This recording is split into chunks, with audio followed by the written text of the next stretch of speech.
जितना स्त्रियों के बारे में बताया गया, इतनी इंडिया में सम्मान किया जाता है और इतना बड़े बड़े उन्होंने रोल किए हैं, कितनी चीज़ें हमें सीखने को मिलती है, नारी इतनी पूजनीय है, ये सारी चीज़ें सब बहुत बेस्ट है। दिस वॉज वन डिफरेंट और बहुत सारी ऐसी चीज़ें थी जो बेसिकली अभी दिखाई नहीं जाती। I really like it so much. कैसा लगा? बहुत अच्छा लगा सर, सभी अच्छे लगे भैया। हमारी सनातन संस्कृति, हमारी परंपराएं सभी को दिखाती हुई जो नृत्य नाटिका दिखाई बहुत ही सुंदर थी। कुछ चरित्र ऐसे आए जो बहुत अच्छे बन पड़े हैं और लोगों को अच्छी जानकारी में आए हैं। आज जननी को इतनी ज़्यादा महत्व क्यों दिया जा रहा है, इसका सशक्त उदाहरण है। तो अभी एकल श्रीहरि वनवासी फाउंडेशन के वार्षिकोत्सव में जननी नाटक परफॉर्म हुआ है। हमारे साथ कुछ दर्शक है जिन्होंने उसको देखा। कैसा लगा आपको मैम नाटक? बहुत अच्छा नाटक था, बहुत सारी हमें चीज़ें सीखने को मिली, इतने सारे संस्कारों के बारे में, हमें कैसे अपने धर्म से भी जुड़े रहना चाहिए, बहुत सारी चीज़ों के बारे में बताया गया दर्शक नाटक के थ्रू। बहुत अच्छा रहा।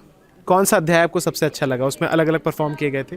कोई एक मैं से स्पेसिफाई नहीं कर पाऊंगी क्योंकि सारे ही इतने ज़्यादा अच्छे थे और जितना स्त्रियों के बारे में बताया गया, इतनी इंडिया में सम्मान किया जाता है और इतना बड़े बड़े उन्होंने रोल किए हैं, कितनी चीज़ें हमें सीखने को मिलती है, नारी इतनी पूजनीय है, ये सारी चीज़ें कोई एक स्पेसिफाई नहीं कर सकती, सब बहुत बेस्ट है। अभी आपने भी नाटक को देखा, किस तरीके से आप प्रभावित हुए? कौन से अध्याय सबसे आपको अच्छा लगा? देखिए, पहली बात तो कि स्त्रियों के बारे में इतना कुछ बताया गया, लेडीज़ के लिए सबसे बड़ा वही बहुत बड़ा पॉइंट उन्होंने पकड़ा कि भाई औरतें भी कुछ कर सकती है और आगे पुराने में हमारे औरतों ने क्या किया है, तो आज के हिसाब से देखो तो हम कुछ करते तो बहुत कम ही है जैसे पहले किया है उस हिसाब से, लेकिन सारे अच्छे हैं। और पद्मिनी जी का जौहर और उर्मिला का प्रसंग बहुत सुंदर लगा। यहाँ पर और भी कुछ लोग हैं, उनसे बात करते हैं। मैम आइए 2 मिनट ज़रा। आप लोगों ने भी नाटक को देखा, कैसा लगा? बहुत अच्छा लगा क्योंकि नारी तो शक्ति है ही है और नारी के इतने रूप जो अनछुए थे, जो उर्मिला का, और इसमें मैं तो कहूँगी कि भरत की पत्नी का भी बहुत बड़ा योगदान था जिसको कोई नहीं जानता, तो उसे भी ज़रूर उनको दिखाना चाहिए था और बहुत सुंदर लगा और उसकी प्रस्तुति बहुत बढ़िया थी। जिस दिन से हमें पता लगा कि ये जननी का कार्यक्रम होने वाला है और पंडित हरिवंश जी इसको डायरेक्ट करने वाले हैं, हम सब बहुत एक्साइटेड थे और आज यहाँ आकर हमें वाकई लगा कि हमको इसको मिस नहीं करना चाहिए। कौन सा अध्याय आपको अच्छा लगा? हमें यहाँ सारा ही बहुत अच्छा लगा। वैसे तो सब कुछ अपना जाना समझा था, हमारी सनातन संस्कृति, हमारी परंपराएं सभी को दिखाती हुई जो नृत्य नाटिका दिखाई बहुत ही सुंदर थी। अच्छा, उसमें नाटक में द्रौपदी जी का भी हमने प्रसंग देखा, हमने पद्मिनी जी का भी देखा। कौन सा सबसे अच्छा आपको लगा? आज जो नृत्य नाटिका हुई है, इसमें मूलतः सारी जो महिला नारी चरित्र दिखाए गए हैं। वैसे तो सबके जाने सुने हैं, ये सारे चरित्रों को हमने पुराणों में और सब कथाओं में, ग्रंथों में पढ़ा हुआ है, लेकिन इस तरह प्रस्तुत करना यानी एक महिला सशक्तिकरण का ज्वलंत उदाहरण आज सब दर्शकों के सामने आया और वो हमें बता रहा है कि पीछे की जो मूल घटनाएं होती है उनके पीछे का कारण क्या था।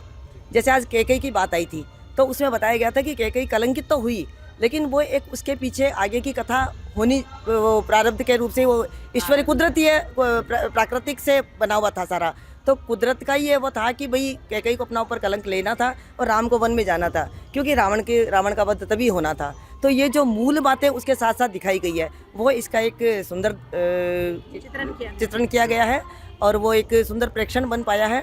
और बाकी सारे जितने भी ये जो कैरेक्टर आए हैं सारे ही बहुत बढ़िया से हैं। लास्ट में जो कर्माबाई का आया जो कभी दिखाया नहीं जाता, मीरा की भक्ति को आप सब जानते हैं, मीराबाई का बहुत बड़ा अच्छा रोल सबने सुना हुआ है, लेकिन अभी लास्ट में जो कर्माबाई का दिखाया वो कई लोग नहीं जानते हैं। राजस्थान से बेस्ड है वो जानते हैं, लेकिन बाकी लोग नहीं जानते। तो कुछ चरित्र ऐसे आए जो बहुत अच्छे बन पड़े हैं और लोगों को अच्छी जानकारी में आए हैं। आज के आधुनिक में ये होना बहुत ज़रूरी है कि लोगों को पता चले, नव पीढ़ी युग को, कि ये चीज़ें कैसे हो रही है।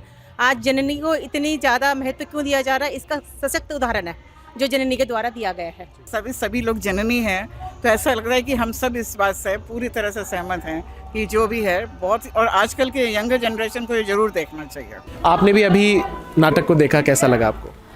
बेसिकली सर, हम बहुत सारे कल्चर प्रोग्राम्स देखते हैं, but this was one different और बहुत सारी ऐसी चीज़ें थी जो बेसिकली अभी दिखाई नहीं जाती हैं, राइट? जैसे कि सती वाला हो गया है और सत्यवान वाला हो गया है। सो ये काफ़ी अच्छा इनिशिएटिव था and I really like it so much.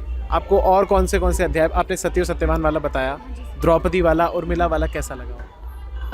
Incredible. I have no words. The hard work was showing on the stage and I'm really so happy, and I think I should visit more such culture programs, and thank you so much. I would like to thank all the team who had prepared this and all the best. एक excitement थी कि कई दिन से बात चल रही थी, कई बार कुछ के लिए, तो मेरे क्या एक्साइटमेंट थी कि चलें देखें कि कैसा होता है। लेकिन यहाँ आने के बाद मुझे पता लगा कि एक बहुत ब्रॉड वे में एक प्रोग्राम किया गया, और लेकिन जो ये प्रोग्राम था एक लघु नाटिका जननी, मेरे को हकीकत पूछे तो मैं पहले निकल के ऐसे प्रोग्राम में बाहर आ जाता था, लेकिन मुझे ये प्रोग्राम इतना अच्छा लगा कि मैं वहाँ से एक बार भी उठ के बाहर नहीं आया, क्योंकि मुझे इतना अच्छा लगा ये प्रोग्राम। क्या बात है सर, आपका नाम क्या है? मेरा नाम योगेंद्र वर्मा, गेटन नोएडा से। और कैसा लगा आपको ये? बहुत ही अच्छा लगा मुझे, बहुत अलग अलग जैसे उस पे दिखाए गए थे ना, कौन सा वाला आपको सबसे ज्यादा प्रभावित किया? मुझे सारे नाटक बहुत अच्छे लगे। मुझे बेसिकली जितने पार्ट बाई पार्ट थे ये सारे बहुत अच्छे थे, लेकिन एक जौहर का जो पार्ट था वो सबसे बेस्ट था इन सब में। मैं जौहर को जो है पूरे 10 नंबर देना चाहूँगा। चलिए, ये थे यहाँ पर जिनको सबसे ज़्यादा पसंद आया, और लोगों से हम लोग बात करते हैं। मैम नमस्कार, पहले तो आपका बहुत बहुत स्वागत है। अभी आप दोनों ने देखा जननी नाटक, उसमें आपको कौन सा अध्याय सबसे अच्छा लगा, और एकल के बारे में आप लोग क्या सोचते हैं, दोनों बताइए। एकल बहुत बढ़िया काम कर रहा है, और इस नृत्य नाटिका में भारतीय नारियां जो उच्च कोटि का जिन्होंने त्याग किया है उसका मंचन किया गया। प्रस्तुति, कॉस्ट्यूम, सब कुछ बहुत ही बढ़िया, सर्वोत्तम था।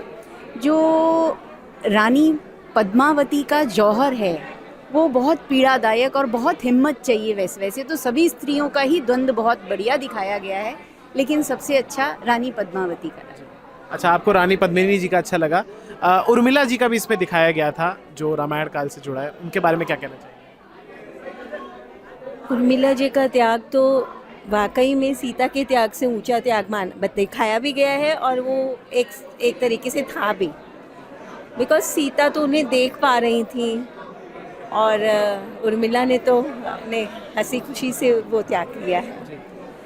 और दूसरा, एकल के बारे में कहना चाहूँगी कि जो शिक्षा के साथ साथ संस्कार की बात उठी है, संस्कार के बिना शिक्षा बिल्कुल अधूरी या वो विकृति की तरफ ले जाती है। जब संस्कार मिलते हैं तब वो अच्छी उन्नति होती है, सब कुछ अच्छी गति को प्राप्त होती है। तो इसलिए और एक बात मैं कहना चाहूँगी कि स्वास्थ्य के और विद्या के लिए तो बहुत सी और संस्थाएं प्रयास कर रही हैं, लेकिन अपने गांव देहात में संस्कार रूपी बीज का डाला जाना इस समय बहुत बहुत आवश्यक है। जो काम ये एकल वनवासी समाज कर रहा है, इसलिए उनका बहुत बहुत अभिनंदन।